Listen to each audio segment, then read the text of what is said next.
everybody, and welcome back to another episode of Adventures in Machine Learning. Hello. I'm Charles Max Wood from devchat.tv.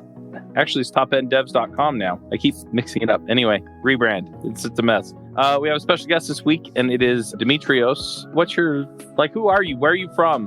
What's happening, everybody? So, Demetrios Brinkmann. I am the guy who hangs out way too much in the MLOps community. And that is probably the shortest answer. The long answer is expat, living abroad in Germany right now. I've spent the last 10 years of my life living in Spain, and I fell into the MLOps community in the transition from Spain to Germany right when COVID hit.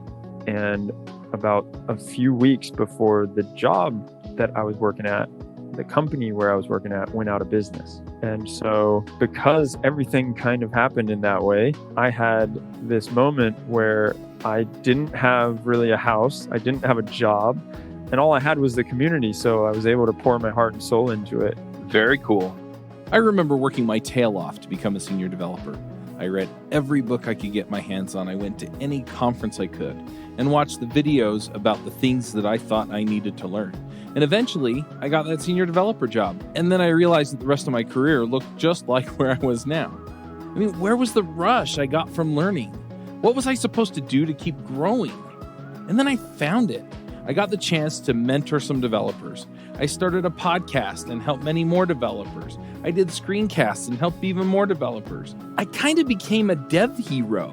And now I want to help you become one too. And if you're looking forward to something more than doing the same thing at a different job 3 years from now, then join the Dev Heroes Accelerator. I'll walk you through the process of building and growing a following and finding people that you can uniquely help as you build the next stage of your career.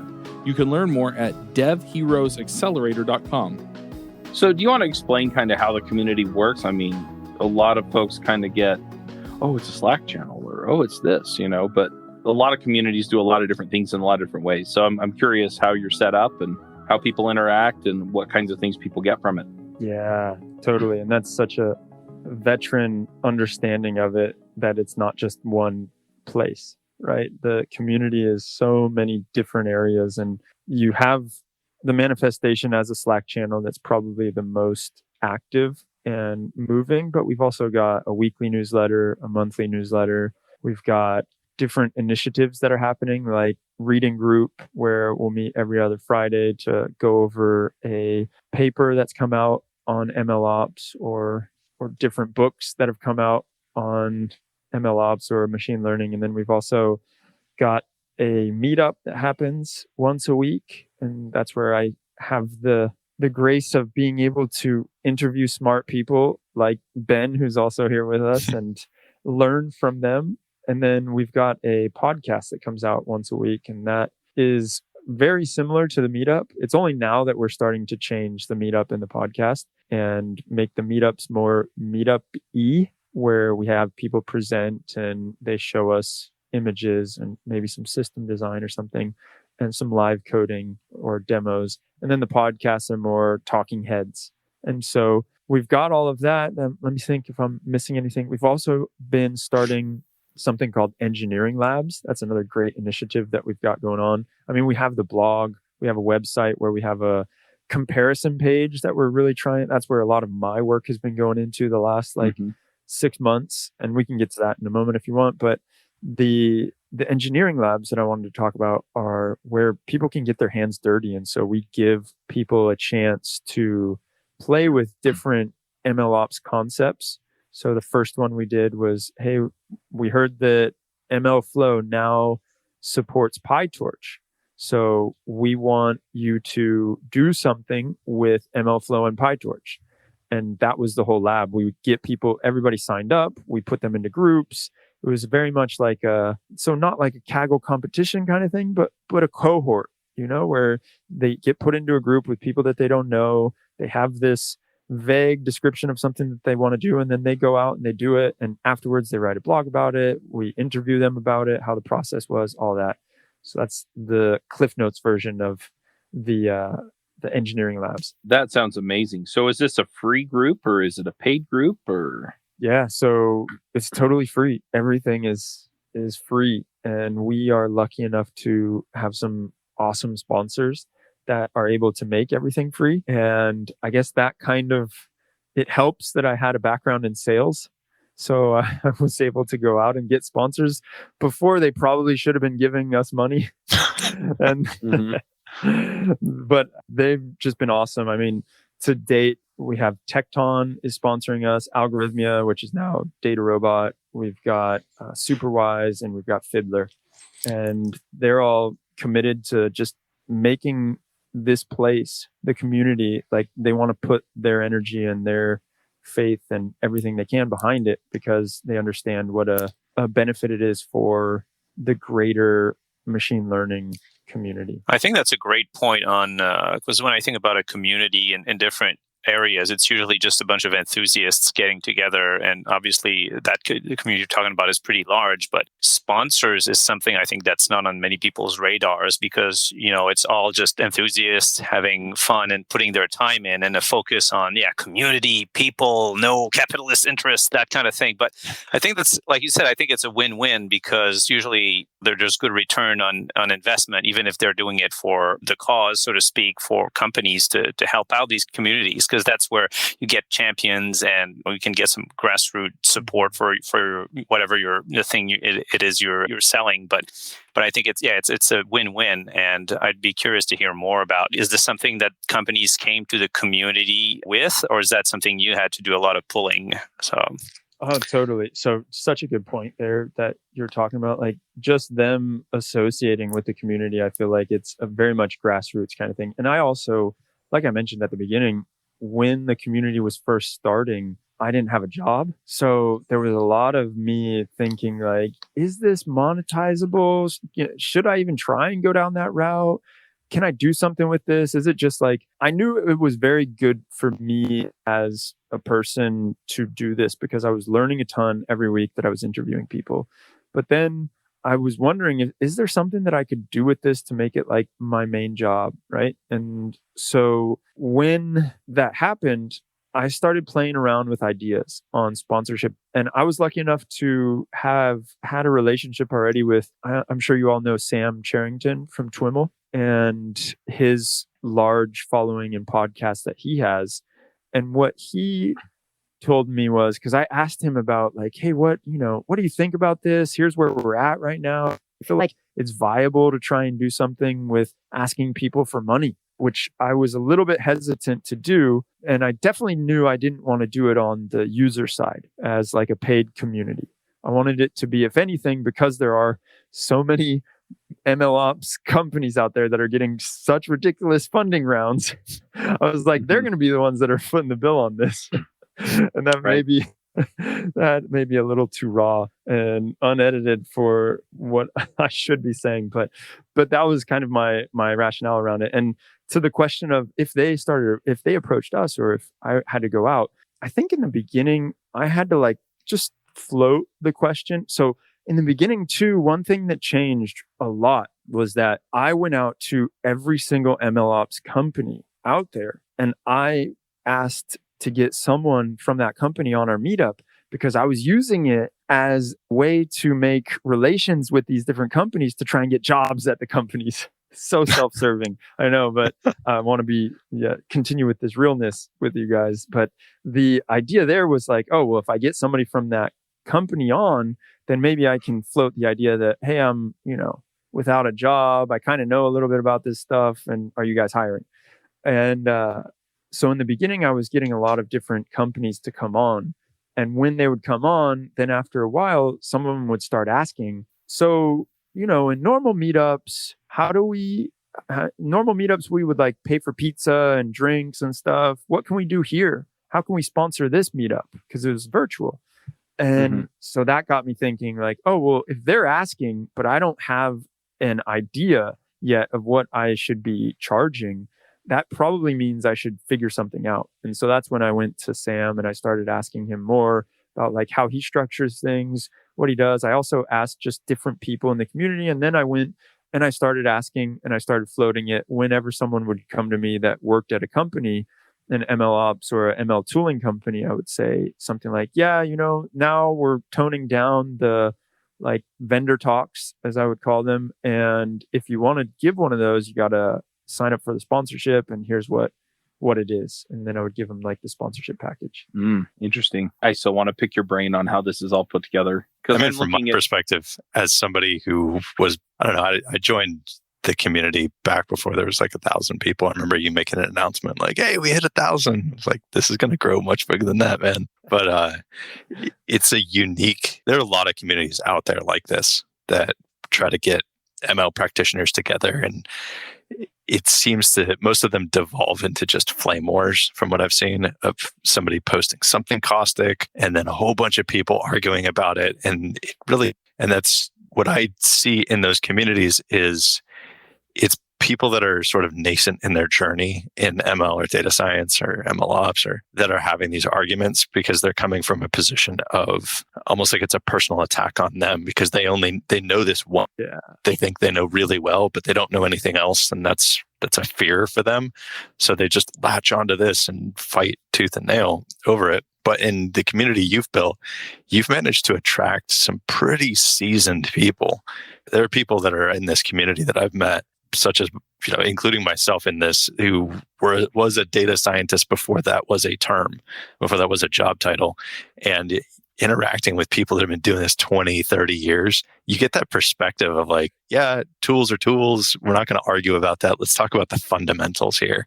And but you also have that new group of people coming in who can ask people that have been there, done that, and get that perspective. I'm looking at Slack right now, actually, for MLOps community. My apologies to the 47 people that have messaged me that I haven't gotten back to in the last 3 days. But that's that you get in that community. It's awesome. I mean, what you've built is something very special. And I can't take total credit for that. That's something that really happened. I like to say, I set all the dominoes up, and for some reason or other, luck, we could call it, they fell. But I really think you make such a good point.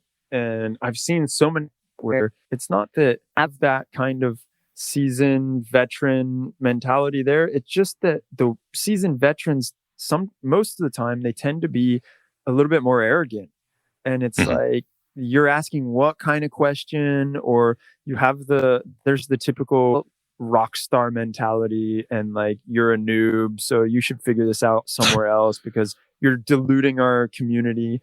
And in what we have at the MLOps community is we're so lucky to have so many of these really, really smart people that are very generous with their time in answering these questions. But I mean, Ben, you can tell me why you spend time answering questions, but I get the feeling that if you have a really smart answer that you see on a thread, and then you put something in, and then somebody else puts something in, and it's all mentally stimulating for you at the level that you're at, it makes you want to continue to do that, right? It is more of one of these beginner groups. People are fighting over things that really don't matter. Then you don't really feel the drive to jump in on those threads because you realize what they're fighting about is a waste of time, right? So that's kind of what Yeah, I mean, exactly. In the threads, of course, in every community, you're going to have people sort of trolling each other intentionally. And sometimes that's amusing, and most of the time it's just annoying. But there's no convincing anybody of a rational, logical discussion when that happens, regardless of what level they're at or whether they are open to listening to reason, because they've already made up their minds, and then maybe they're doing it because they're bored.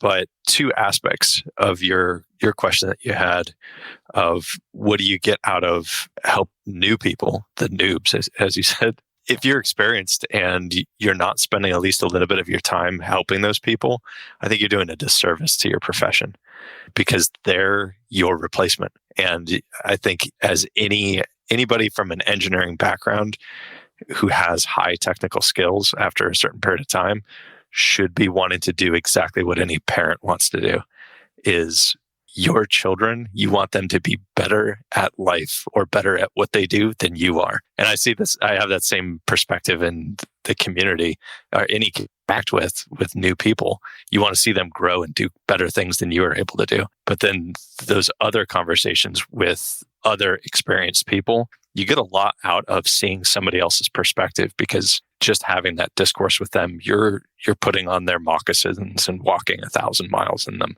but you didn't get to see their journey along that path. So seeing that other perspective, like, oh, this person is an expert in this other field of data science or ML than I've ever worked on, and we're talking about software development standards for ML or something, and all of a sudden you're like, now I see why they do it that way. I'm going to go learn about that. So it pushes you, and it's cool. So how many people are in the community? We talked a little bit about this beforehand, but if I jump in and I'm like, I'm going to help more people than Ben, how many people are going to be around? Great. That's a high or It's a high bar, difficult right? goal to accomplish, but there's about 6,300 total in the community Slack. Oh, wow. We've got, I think, with the weekly email, it goes out to around 2,000 people. The monthly email goes around like 5,500. We, on like the podcasts and meetups, we'll generally get around 1,000 to 1,500. That's like the standard of listens across platforms. And then you have ones that pop and they'll get whatever, like 2,000, 5,000 and do a little bit better. But and I would say in Slack, so you can see the Slack analytics too. And we've got, I think it's around 1,500 monthly active members. So people that are actually active on a monthly basis. And that's something that I think about a lot, like, but we can get into that in a whole nother, if you want to go down that route, is like how to minimize the churn or how to make sure that people who are coming stay and they find value in it. Yeah, I'd be interested to know that. I mean, it seems like part of it's the community, right? You know, you talked a lot about what people contribute to the community, but yeah, how do you keep things interesting for people so that they're getting what they need? Yeah, definitely is something that I try and iterate quickly. And if there's something that I'll think of, like wild ideas, and it's easy, it's not a heavy lift, I'll just go and do that. Like recently we set up geo channels. So people in San Francisco have their own channel, and people in New York, and people if it's a little bit less people, then we'll do the whole country, right? Like, so people in all of Sweden have their own channel. And that's something really easy to just try and see, does it work? Or creating like a privacy and security channel. Does anybody actually care about that channel? So there's that. But also, and I think there's something to be said for the feedback and getting actual contact with the community in a way that is not scalable, right? Like, I actually, just before we got on this call, I was meeting with somebody who was new to the community, and we set up this thing called Campfire. And it's this bot basically that will ask you a few questions when you first log in to the community. And it says, it's a whole sequence that I've set up, and it's a choose your own adventure kind of thing. So you log in and it says, hey, what do you consider yourself? Like, working for an ML tooling company, a practitioner, or just starting? And then you click on one of those buttons, and then you go down the rabbit hole on those buttons. And one of the options is, would you like to have a 15-minute conversation with myself? And so if they say yeah, then you just send them a calendar link and boom, they can book something out. And it's been great for me to meet with these people because I get to see what they're actually interested in and how they look at, like, why did they come to the community and what would make them stay? I think those are the two main questions, right? Like, why are they coming and why would they want to stay? Like, what is going to be valuable for them? And so I always ask those questions when we get on the call. And then I also get to meet people and get to hear about the cool stuff that they're working on and all that. That's going to be a significant influx of people in time, or is that not too bad? So I set it up. So Calendly, however you call that app, I know you know what I'm talking about. The Calendly.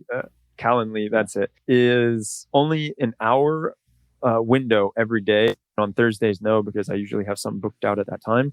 And I try and do it so that it's friendly for US and European times. Sorry, Far East. That's the way the cookie crumbles. But the thing is that there is that hour, and then it's a 15-minute call And generally I'll go like 30 minutes because if it's usually great conversations, but I'll get probably 2 people a day. And so, yeah, it is an hour a day and it's 4 hours a week, which is for you all, you're probably thinking like, damn, that is crazy to talk to somebody or talk to people for 4 hours a week. Every week it's not 4 hours.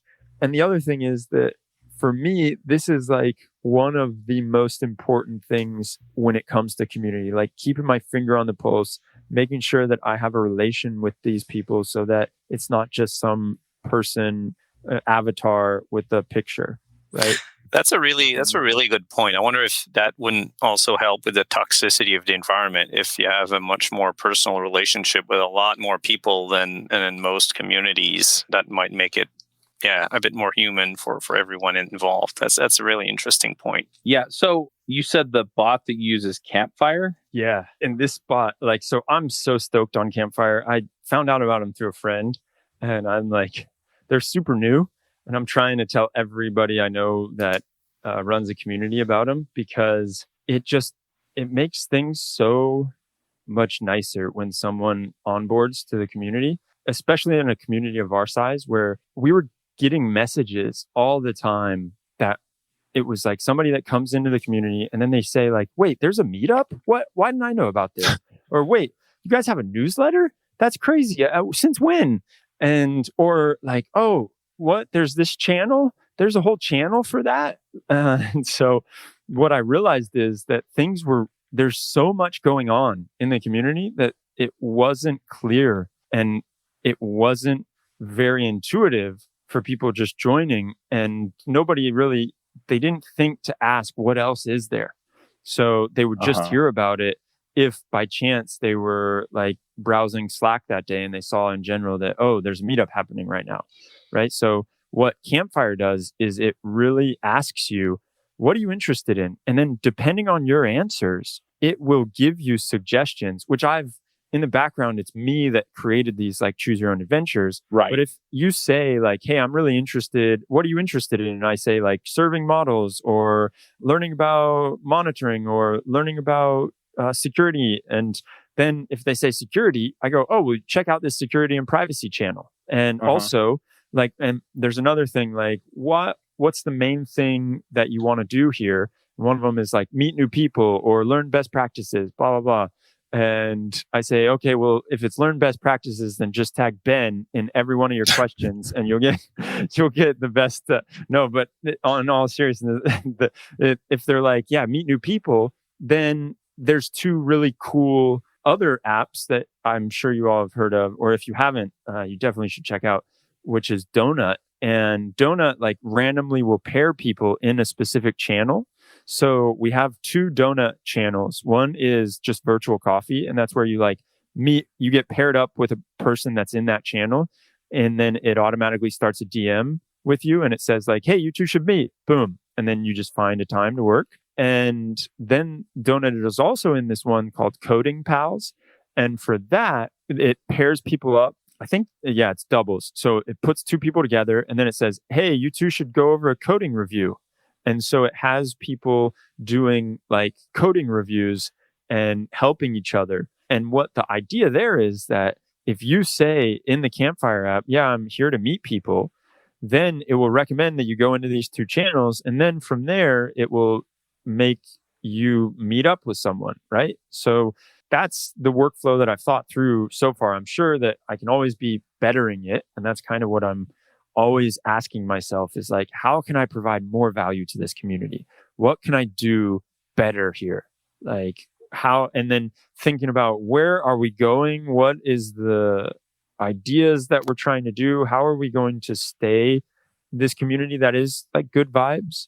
And what can we do to make sure that that happens, right? Being very active about it. Mm-hmm. And there's something to be said about the general tone that the people that have been in the community for a while, it's almost an implicit foundation that's laid in most of the really active channels where people suddenly start to see how this group of people that have started early on in the community kind of respond of messages.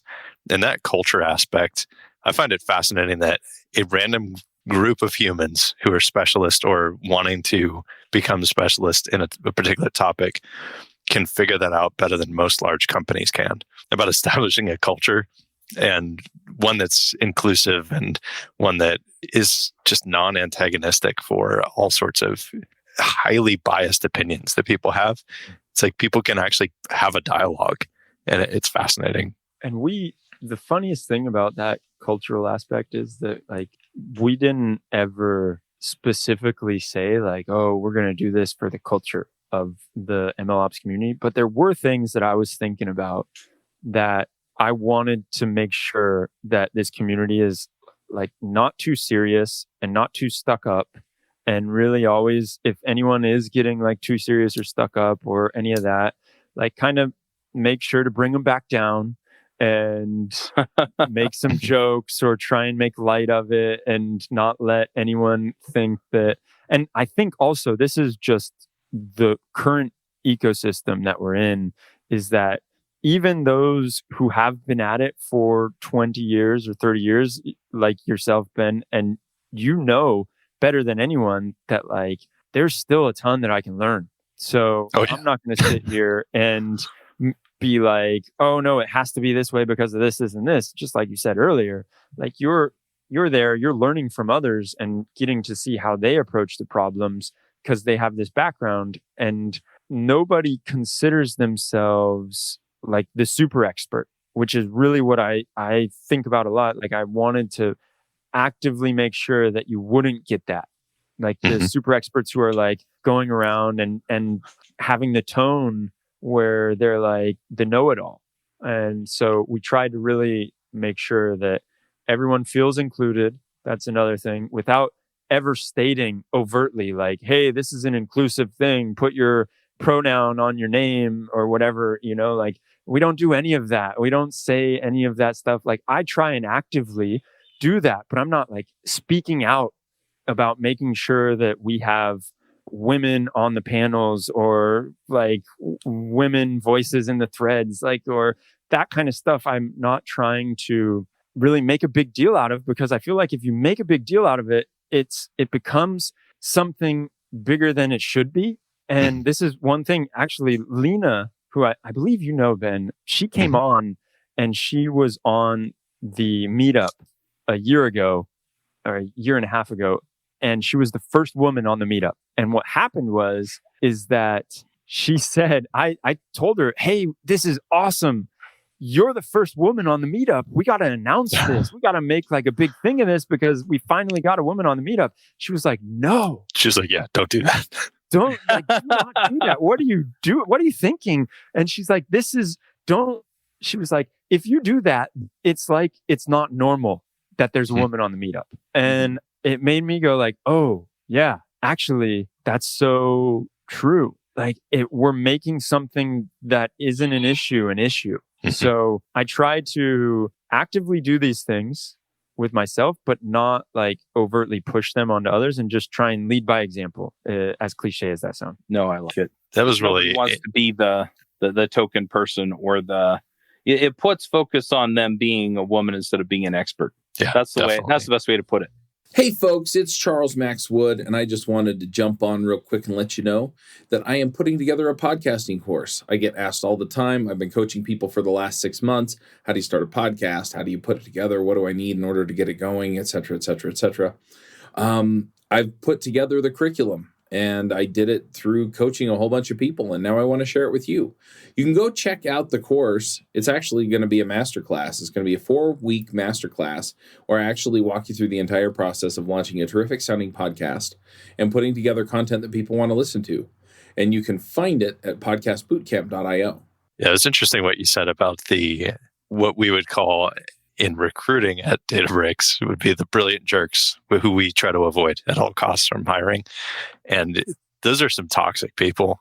Anybody that has that mentality, particularly, I'm amazed that there are people like that in the data science and ML community. I've met them, not in your community. I've met them in industry. It's staggering to me, the level of hubris that some people have where they assume that they know everything. I was in a discussion about a week and a half ago, because I'm now working in engineering at Databricks, And on the ML engineering team, are widely regarded in the tech community as being god tier developers and engineers. Like these people are operating on a different level of existence than most humans. And you talk to them and they're so humble. And, you ask them that you don't know if they're going to know. And they're very open and honest. They're like, I actually don't know that. But I'm going to try to go figure it out. Or, hey, do you want to figure it out together? Let's write some code and let's test it and see how that works. And what I find is the more experience that somebody becomes and the more knowledge that they gain through their career, if they're humble, they open themselves up to learning from others. And when you go down that path of being that person, you start to realize the more you know, you actually know. The more specialization I get in this field, it just lets me know that, like, wow, there's this vast ocean, infinite in depth and scope, that I will never have time in my lifetime to learn. And that's why communities are so great, because you can talk to people that have that knowledge of that area and just quickly learn the things that you need from them. Yeah. I want to ask a couple more questions. I mean, one is speaking of some of these folks, have you had to remove people from the community? Just to give you a little bit of context, Ruby Rogues used to have its own community. We had a forum, we had a chat room, and we had to throw some people out. It was no fun. Yeah. So luckily, I'm just thinking about the one person that I was very close to banning, but he ended up leaving before I banned him. I also keep close tabs on the other communities that are in this niche. Like Locally Optimistic is a great community that's out there. Data Talks Club is another great one. And I talk with the community moderators of those communities quite a bit. And I see what they do and I see who's getting kind of slapped on the wrist in their communities. And then I take a very, very short leash with those people if they come into our community. So I've made sure to keep my finger on the pulse in that way. And then I also ask, I'm quite close with Alexi, who's running Data Talks Club. And if anything happens in his Slack, he'll either tell me about it or I'll ask him about it. And so that has been great in preventing things, like having the premonition. But one time that I was this close. Luckily I haven't had to I don't even know how to ban people in Slack. I haven't learned how to do that. And it's not because... So it's an idle threat. I'll ban you. Then once I figure out how to do it. Yeah, you can't call your bluff. You're like, damn. We only had one person cross the line that we actually had to kick out. Usually people would leave if we came down and said, you're out of line. They'd either shape up or leave. And actually, before we even get to the banning, you mentioned being ready to having a short leash or being ready for these certain people.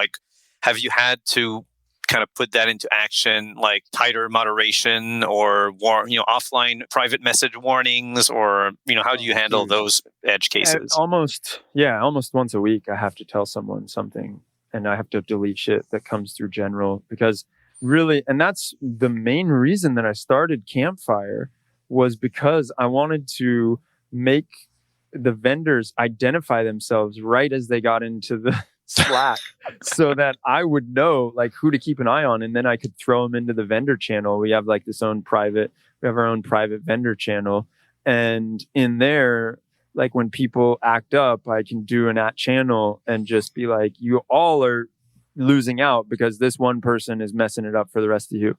And so it's been a real push and pull, primarily with the vendors, because they'll come in. Usually this is how it works. They'll come in to the Slack and they'll get the 4 channels that you get when you come into the Slack. And then they'll be like, okay, and which one of them, let me just be clear on something. One of these 4 channels that you jump into when you first come into the MLOps community is a Be Shameless channel, which is set up for you to be as shameless as humanly possible. But they cannot just abide by the Be Shameless channel. They have to go, and then they go into general and they say wow, 6,000 people. Let me just paste my whatever tool all over the place here. And hey, everyone. Hey, well, luckily I learned very early to turn that off. Everyone off. Yeah, I turned that off really early. And because somebody wrote it @ everyone in the questions channel, and it was a simple question that he could have Googled. And you're like, and then 4 people asked me to turn it off from there. So yeah, I stopped that before we even hit 1,000. So but what happens is that you'll get these people that are posting their stuff in general. And I look at it a lot like a dog who's peeing on a fire hydrant to like mark his territory. And then the worst part is that really when I know it's bad is that I'll reach out to them and I'll say, hey, you can't do this in general, blah, blah, blah. And then you get no response because it's probably one of 20 Slack communities. And the reason I know this, which is super hypocritical, is because I used to do it when I was in sales. And so if I had some kind of webinar that I wanted people to go to, I would go into as many Slack communities as I could, and I would post about that webinar, and then I would just like leave. And so I understand that these people probably have KPIs they got to hit and they got to do things, which is totally cool, but just not in this Slack community. And I'm deleting it as fast as I see it. And general really is not for any kind of, unless it's when I will let it slide, which again, like the vendors get all kinds of creative.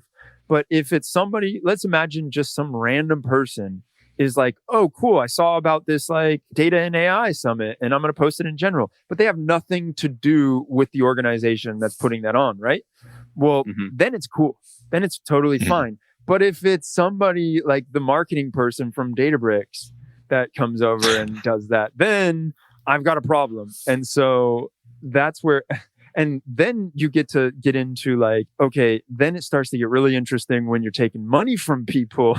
And then there is like times where others are complaining about certain people from a company that is sponsoring the community and they're not falling in line. And so I get all that kind of like, I don't even know what you would call it, but just like that kind of drama comes up all the time. And what I've found is it's best just to talk with the people, just go straight up to them, talk with them, tell them, hey, I'm deleting this because of this, and this, or hey, you can't do that. Don't do it here. Please, if you're going to do it again, put it in Be Shameless. Or if you're going to do this, like there's groups for this, but like it's at least once a week. Or I've noticed that it's toned down quite a bit, but there was a time where in some of the tech question channels where you'd see people that would give like a link. They'd write basically a dissertation as an answer that was leaning heavily towards using this one tool. And I'd be like, I've seen this person do this like 3 times before. Like, who is this person? And you look and it's not, they don't have a full name in Slack. And then I asked somebody else, I'm like, hey, do you know who this person is? And like, yeah, they work for this vendor tool. I'm like, of course. Like, come on. Like, that's not even the right answer. It's like, no, don't use this tool. It's like they're asking about how do I do this process or how do I do something for my team? You need to use our platform. It's like, come on. Which is going back to and it's so true. And it's so frustrating when I would see that, and going back to learning from the community and seeing what the community says about the community itself. We would do Campfire. I was asking people to fill out like feedback forms, and I would ask like once every half year. And one of the things I would ask about is like, what's your least favorite part of the community? And when we were at around like 2,000, 3,000 people, almost like I can't remember how many people, but it was a large percentage of the people that filled out the feedback form said that their least favorite part of the community was the amount of vendor talk or like spam or vendor spam. It all just had to come back to like vendors basically trying to sell you stuff and when they shouldn't be. Right. And it's not answering the question at all. And so that's when I started to really be like, whoa, we could be on a freaking death march because of this whole vendor relations kind of thing. I need to be more active in curtailing it. And so I got pretty heavy and I posted screenshots in the vendor channel of all of these responses. And I said, look, guys, if you want to, guys and women and non-binary, whoever, if you want to continue at this, then you got to tone it down. And if I start seeing it, I'm going to call you out. And then I also added a workflow which nobody really knows about anymore because we did it for a while. And I guess maybe just the threat of it helped a lot. But if you press an emoji that says ad, it automatically has a bot come, and it's like I had a lot of fun creating the different bots. Like I have Reno 911 in one channel, and then I have like RoboCop in another channel, and they say to you like, "Hey partner, there's some shady business going on here. You might want to read our rules of engagement." And then it posts a link to the rules of engagement, and then it's like, if it is or if you really feel passionate about this, post it and be shameless. And so like I'm constantly trying to iterate on the way that vendors can get value from the community, but also not to like saturate it and spam the crap out of it. Cool. I have so many questions about this, but I want to slide over to the meetups for a minute because we're already almost to an hour. So how do you run the meetups? So that was another thing that took a lot of like in the beginning, I was driving myself crazy trying to get the guests. Because there's a lot of stuff that anyone who has run a meetup knows goes into running a meetup, but albeit running a meetup online is a lot less overhead than running a meetup live and in person. But there's still like things that need to happen. I could not do a meetup once a week if it were in person. But what happened is that I was doing the meetups. We started with once a week, just kind of because I didn't know any better, and we started doing. And what happened is that I got a bunch of really cool people that I looked up to on LinkedIn that I saw doing a lot of really good stuff and always posting about it. And I would just reach out to them and ask if they want to be on the meetup, or, hey, we're starting this community and we're doing this. And so in the beginning, it was just like, I asked them to fill out a Google Doc on their different bio and their abstract, if they had any, or also like where we could find them online. And then we'd do the meetup.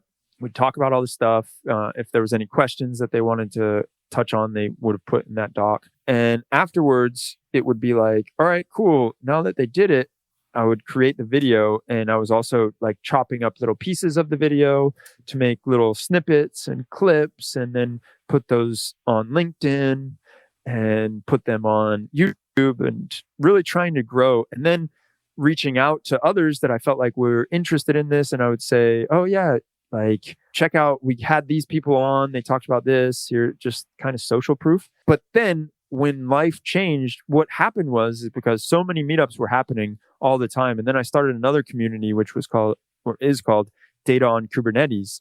And that was all around like doing data intensive workloads on Kubernetes. I was doing 2 meetups a week. And sometimes I was doing 2 meetups for the MLOps community and 2 meetups for Data on Kubernetes. And then I started doing this podcast around AI ethics. And so when that happened, it was like, I cannot continue. Like, my wife is going to kill me or divorce me or both. And I have to figure out something better, right? Like, so a friend of mine told me, why are you doing all of this? What's going on? And one thing I didn't realize about community, but communities, the beauty of communities is that everyone's invested in a community, right? Like, it's not just one person speaking out to many, like as it is if it's an audience, but a community is many to many conversation. And so because we had so many people in the community, there was people that started like raising their hand, hey, how can I contribute? How can I do more? And so I started getting them on board, and that took a little work off of my plate. But then my buddy told me, hey, I have this friend who is really good at helping like set up processes. And I met with him probably 4 or 5 times. And he asked me, what's everything that you do and everything you would like to do for every single meetup? So I told him, all right, I want to get data from these people, like they fill out this speaker form. I want that data to go onto the website. And then I want all of that data also to go onto the meetup page. And then I want the recording to be done like and cut up and have all these little snippets and then uploaded, and then the description to be made. And then the person who was the guest on the meetup, I want them to get like a speaker card before the meetup so they can promote it. And then I also want them to get like a quote slide after the meetup so that they can promote it. And then I also want to notify them when their thing is live. There's so much that goes into it that I was only doing maybe half of it. And after we went through all of that and all of the processes, then he was like, okay, here is everything that you want to do, and here's how you can do it. And he told me about VAs. And so I got a VA to help me also. And that's what Thank You sponsors. The VA is doing all of this hard work. And so that changed my life too, because it was like, no longer am I sitting there copy and pasting stuff from Airtable into meetup.com and like forgetting to tell Ben that his episode is live when it is live, right? So there's so much that changed from when that happened. I'm not sure if that totally answers your question, Charles. More than I wanted you to, but it's interesting because a lot of it mirrors what we do with the podcasts. And I have a VA that does a lot of that work too. So yeah, it's so crucial, man. And it's like when you do it yourself, you realize what is important. And then when you can take it off your plate, you just like dance for joy. So yeah, this is way cool. I just joined and I'm actually going through your campfire thing right now. It's a cool community, Charles. You're not gonna regret it. Cool. If you put that you work for an ML tooling company, it's going to be like, don't break the rules. We'll find out and we'll ban you. Oh, really? I didn't put that in. That's funny. Demetrios has a special set of skills. He will find. I wanted to do it more harshly. Oh, I'm very good at that. Finding people. Anyway, we're kind of out of time. I so want to dig in so much deeper. In fact, you're probably going to get an email or two from me asking you questions. But if people want to go join the community, can you give us the best way to do that? Yeah, it would probably just be going to MLOps.community. And then on the bottom, you've got everything that I mentioned. Like you've got the Slack community, you've got the newsletter sign up, you've got the blog there, you've got the tooling page, everything, a link to all of our past meetups and blogs and stuff. Also, I know you've got a bunch of smart people that are listening. If there's anybody that feels like they have something to say in this space, we're always looking for new guests. So feel free to reach out to me. Awesome. Yeah, same here. We're always looking for new guests too. Yeah. This is something that I forgot to mention, but if you'll allow me, if you'll permit me, I know we've gone over time, but I wanted to jump into it with like asking for help in the community is something that I've found so valuable, and realizing that if you don't ask for something, then you can't like expect people to magically know, right? So asking for help in the community where we need it, I realized is such a huge thing. It's not like a weakness, which I thought it was. It's like, oh, I can't run the community on my own and now I need to ask for help. No, like there's people that are really interested in getting involved, but they don't know how because they've never seen anything come through. And how are they just supposed to know that I need help? And they're not mind readers, right? So I realized the art of asking, I think there's a TED talk on that probably to like sound a little bit cliche, but the art of asking it's really important, and especially when it comes to communities. And I feel like people get more involved and they feel more part of the community if they are given a bit of responsibility. I like it. And it's true. All right. Well, I'm going to go ahead and push us into picks. Hey, folks, it's Charles Max Wood, and I just wanted to jump in here and let you know about something that I'm doing. It's free.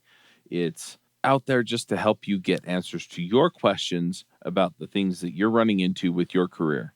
So if you have questions about how to get further ahead in your career, how to start a podcast, how to get a better job, how to get a raise, how to deal with a situation at work with your boss, or just maybe you're stuck and you don't know where to go next. You know, how do I get from junior to senior to whatever's next? How do I become a speaker? How do I get to the next level? That's what I'm out here to do. So every Wednesday at 12 o'clock Mountain Time, I'm going to be doing a call, and it's going to be free, totally free. Go to devchat.tv/levelup and you can register for the call. It's using Zoom's webinar software, so it's pretty straightforward. And what we're going to be doing is I'll do 10 minutes and I'll just show you how I do some form of how I level up. And then we'll just answer questions. And it's not going to be a question and answer like, hey, what's your favorite flavor of ice cream? And then I say Rocky Road or whatever, right? Instead, what we're looking for is more along the lines of, yeah, I have this situation. How do I handle it? I'm trying to figure this thing out. How do I figure it out? I'm trying to stay current. How do I stay current? And if you have any of those kinds of questions, I'll bring you on the call. We'll ask some deeper questions. We'll make sure we get you a solid answer. And I'm really looking forward to helping some people out. There will be no sales, no selling, no nothing on these calls. It is literally just 10 minutes of training and then Q&A. So you can go check it out at devchat.tv/levelup. Francois, do you want to start us with picks? Sure. Like I said, I'm starting to run out of picks because I'm not finding life-changing things every week. But I have one of the softest picks I've had in a while, but also maybe one I'm having trouble putting into practice. And it's basically to take a break and stand up maybe hourly, because after a couple hours, you get into a trance, and I can easily code for 3-4 hours and go, oh my God, I feel terrible. Or sometimes you start obsessing about a bug or something, and you're like, oh, one more try. And you just get into that loop and for 3 hours. And then if you take a break, and 5 minutes later, you come back and you fix it. It's good to give your break to your body and your brain. And, it's, in my case, it's gotten as bad as setting up a timer and say, okay, it's been an hour, and then I ignore it, but I really shouldn't ignore it. So, it's good. There's all these studies obviously coming out that, sitting down for a long time consecutively is really bad. Walking around and thinking about ideas is often way more productive than sitting at your computer and trying to think things through. So, if you have the opportunity to do that, that could be a good idea. So just a friendly reminder of all this stuff that I think we all know, but it's good to think about again once in a while when we stop doing this. So yeah, that's the pick. Awesome. Ben, what are your picks? Mine's an inversion. It was super nerdy, super techie.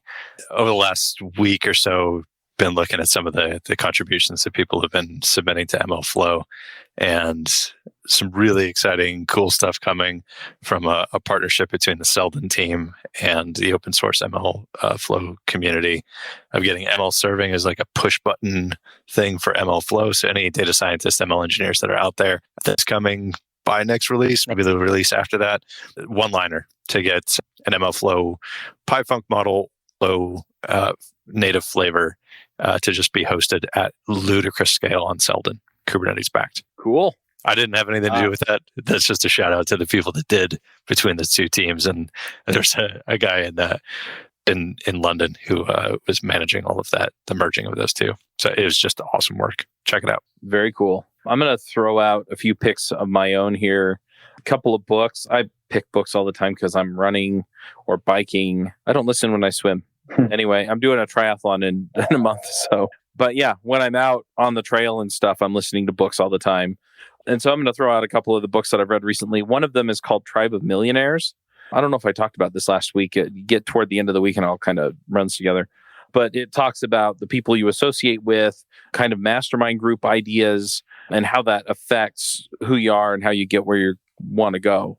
And so I'm going to shout out about that just because I really, really enjoyed the book. I think there's still time for you to sign up for the podcast bootcamp if you want to learn how we run the podcasts at Top End Devs. So I'm going to shout out about that as well.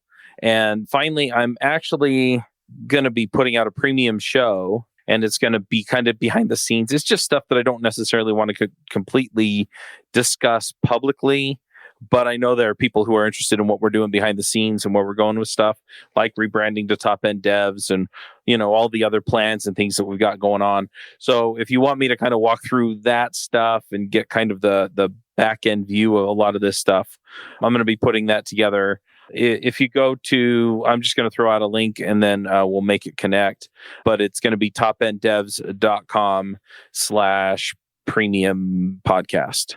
And you'll be able to go sign up for it. I think I'm going to put it up for $5 a month. I'm going to be releasing at least every week, talking about what I'm working on. And yeah, I'm kind of just finalizing a lot of the pieces of the plan, and we'll see how that goes. So you can check that out too. Demetrios, what are your picks? So I'm going to piggyback your book ones, and there are some amazing podcast books that I've been listening or reading. Actually, I listened to one, read another one lately, and it's all from that NPR mafia. that makes those great shows like Serial and This American Life and Radiolab. And the first book is called Make Noise, and it is incredible. If you are thinking about or you have a podcast, this is a must read, must listen. And the other one, oh no, I have the book. I have it here, but now I'm not. It's called Out on the Wire or Of the Wire. I think it's called Out on the Wire. And it is a comic book kind of book. And it gives so many gems to the whole narrative style podcast, which I don't actually do. I do the podcast like you guys are doing right now. But I've been very enticed by the narrative style. And I'm thinking I'm actually doing some with, we're trying to do some. And it's so hard. And because we've never done it before and it's such a new undertaking. But there's that. And then, so those are the two books that I've been reading / love. The other ones that I think are incredible, just going back to listening, the podcast, the Radiolab podcast about space is brutal. It is so good. If you haven't listened to that, that is like an experience, just an amazing experience. And the this one that I think it was called like Dr. Death or something, another Radiolab one about this woman who wrote those like the 5 stages of grieving, but she didn't actually mean to write 5 stages of grieving about after someone dies. It's like as they're going into dying. Great podcast. Those are my picks. Good stuff. Yeah, I just picked up the Make Noise book. That's probably the next one I'll listen to. Nice. It's so good. You're not going to regret it. Yeah. All right. Well, people want to connect with you. What are the best ways to do that? So probably LinkedIn. I'm pretty active there. And then Twitter, not so active, but we are active on the MLOps community Twitter, which is just at MLOps community. LinkedIn, it's Demetrios Brinkmann or LinkedIn /DPBRINKM. And I'm sure you'll have a link for it in the description or whatever. So yeah, somebody couldn't catch that. Yeah, we'll get it in there. All right. Well, let's go ahead and wrap up here. Thanks for coming. This was really cool. Yeah, this was awesome. I really enjoyed the conversation. All right, folks. Till next time, max out. All right. Bye. Bandwidth for this segment is provided by CacheFly, the world's fastest CDN. Deliver your content fast with CacheFly. Visit CACHEFLY.com to learn more.